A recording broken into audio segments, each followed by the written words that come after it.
अगला म्यूजियम है Netaji Subhash Chandra Bose and Indian National Army, जिसकी शॉर्ट फॉर्म है INA और हिंदी में कहते हैं आज़ाद हिंद फौज। इन म्यूजियम्स का उद्घाटन नेताजी सुभाष चंद्र बोस की जयंती के अवसर पर किया गया था। ये उनकी कैप है which was presented by Shri Chandra Kumar Bose to honourable prime minister on January 23, 2019। उनके सम्मान में उनकी जयंती को भारत में पराक्रम दिवस के रूप में मनाया जाता है।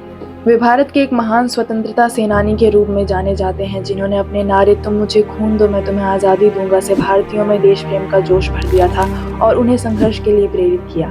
ये नारा उन्होंने 1944 में बर्मा में भारतीय राष्ट्रीय सेना के एक सम्मेलन में दिया था, जो आज़ादी की लड़ाई का एक अहम हिस्सा बन गया।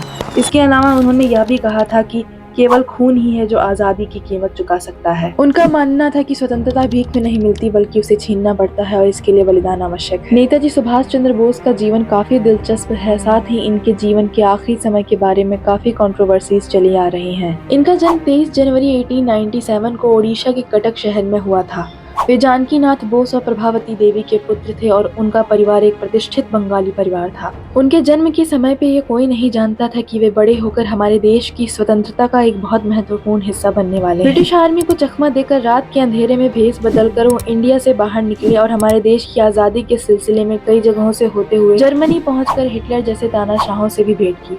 जर्मनी की राजधानी बर्लिन में फ्री इंडिया सेंटर की स्थापना 1942 में सुभाष चंद्र बोस के द्वारा की गई और उन्होंने डिसाइड किया कि इस मूवमेंट का एम्बलम होगा try colour with springing tiger. आप म्यूजियम में उस झंडे को लगा हुआ देख सकते हैं जो आज़ाद हिंद फौज की निशानी है।